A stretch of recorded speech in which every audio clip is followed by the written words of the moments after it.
What's up, guys? Zach here, coming to you today from a different location. This is Studios at Fisher, just about an hour south of Austin, Texas. We're here recording some new music and making some music videos, some live and studio performances. If you're in the Texas area and in need of a recording studio or production facility, I can't say enough good things about the team here. So, as the title suggests, today I wanted to tell you guys the story of when I almost lost a flying V that belonged to Lenny Kravitz. First, I want to start off by saying it wasn't my fault, and that's not even the craziest part of the story. So up until 2024, I lived here in Austin, Texas, and I started working with a charity organization called A Chance to Rock. It resonated with me because they provide free music lessons to kids in fostering. You know, when your environment around you is constantly changing, like mine was. When I was a kid, you know, having music can be a really, great constant for young people. One of the things that A Chance to Rock liked to do was pair up musicians and artists in the area. And they would do these events called A Chance to Collaborate, where the different artists would come together, put on a performance, kind of, trade songs. If they wanted to write a song together, they could perform that song. And then, we would raise awareness for the charity organization. So one day they reached out and they asked if I would like to pair up with Kathy Valentine. If that name sounds familiar to you, it's because Kathy Valentine is one of the most iconic rock stars on the face of this planet. She's most famously known for her role as a songwriter and bassist for the band The Go-Go's. I, like, many of us probably, was familiar with the Go-Go's music in the sense that, some of those tunes have just become a part of pop culture. Songs like Vacation, which Kathy actually wrote prior to joining the Go-Go's, and songs like We Got the Beat. And I'm somebody that likes to feel prepared for things when I go into certain situations. Typically, this is a situation where I, would have done a deep dive and tried to learn as much as I could about Go-Go's history. But since we were going to be collaborating together, I kind of wanted to, not do that. I purposely avoided trying to learn anything more about the band, just, so I could get to know her as a person outside of, the characters that we play as artists. So the very first day we got together, it wasn't, really a lot of songwriting. It was just kind of drinking coffee, trading stories. I feel like that was really helpful to find some sort of common ground. And so then on day two, we started working on this song called We Don't Play. She had quite a bit of poetry that she had set aside. And so we started piecing it together, putting music around some of these words that she had collected. We ended up recording the song at the Bubble Studios in Austin, Texas with producer Frenchie Smith.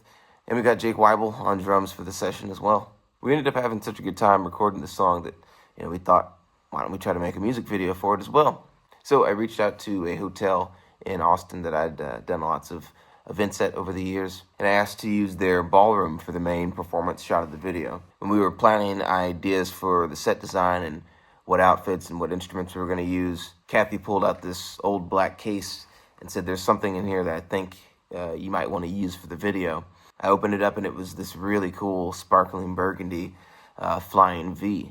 She said it had been gifted to her from her good friend Lenny Kravitz as a thank you for introducing him and Craig Ross way back in the day. This thing was awesome. I was pretty stoked to be able to hold on to it for a few days and get some playing time in. And naturally, I wanted to do some research on the guitar and see what, era it came from, what model it was. Turns out it was a late 60s flying V. So most of us are familiar with the late 50s Carina flying Vs and Explorers.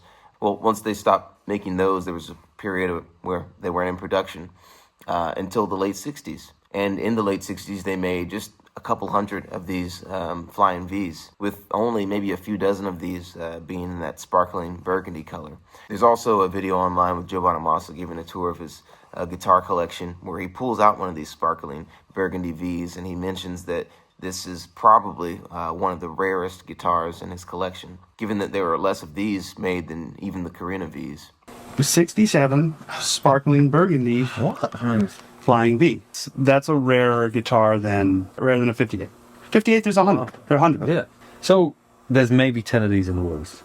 In sparkling burgundy. You'll see them in sunburst, cherry, like Firebird, and you'll see them in like shit brown. So the night before the shoot, we head over to the hotel just to do some prep. We load into the ballroom, kind of set the scene, put up the amps and get all the lighting and everything set. Then the shoot day comes, and it's a quiet Monday morning. We come back into the ballroom. Everything's just as we left it.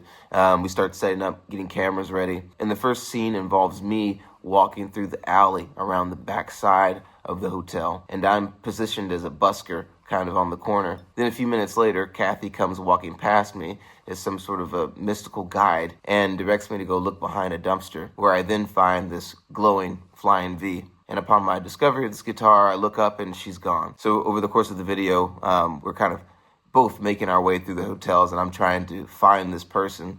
And eventually, I find her in the ballroom, set up, ready to play a show. But here's where things went wrong. In about the 20 minutes when we were down in the alley, we were robbed. I still don't quite know how it happened. It was a locked ballroom. Nobody from the public should have had access, so we have our theories. Fortunately, that Flying V was being used for that specific scene in the alley, or else it might have been in the room when the thieves broke in. Now, there was a lot of stuff in the room that they didn't take, which was surprising. What it seemed like happened is somebody, somewhere, somehow figured out who was going to be filming that day and decided to target them, Kathy specifically, because the big thing they took was her phone and wallet. We were all just kind of, scrambling, trying to figure out what happened. After about an hour of troubleshooting, trying to talk to the police, trying to talk to the hotel, we got to find my iPhone alert. We were able to track the phone to a Best Buy about 15 minutes away. And with everything on the line, not only our music video, but our good friends' sensitive information, and also with the police being no help, kind of telling us if it's a lost item and it shows up, we'll contact you.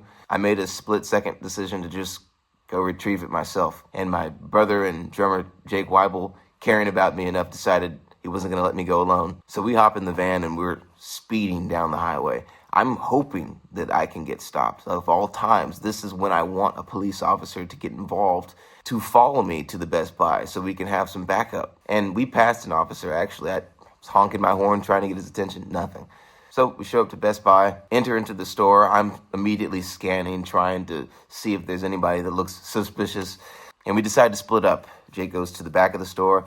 I stay at the front to kind of feel anybody that might be trying to leave. A few minutes later, I see Jake running down the center aisle of Best Buy, chasing somebody, and he's shouting. He's got the phone in his hand. Jake is able to catch up to him, and he grabs him by the back of his shirt. I catch up to him, so now we're both wrestling with this guy. One of the Best Buy employees says, "We can't do anything to help you, or else we'll be liable, but you can take him down." So we then proceed to slam this guy on the ground, and he's just writhing, trying to get away. With all this shuffling, we end up kind of half in the sliding door, half out on the sidewalk. People are passing by with their phones out, filming. We then managed to get her phone, wallet, and ID out of this guy's pockets and continued to lay there and wrestle with him for about another 25 minutes until the police finally showed up and were able to get him in handcuffs. Turns out this dude was somebody that the police were actually looking for, and he had 9 prior accounts of identity theft. In that hour or so window, they'd managed to rack up thousands of dollars of damages, which Kathy was later able to get back. For whatever reason, we weren't not able to get the security footage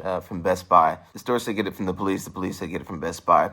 One of those things. Right before the police showed up, Jake handed me his phone and he said, "Hey, gotta take a picture of this." So as we're both laying on top of this guy, keeping him restrained, I opened up the camera app, turned to the front-facing camera, and got this picture.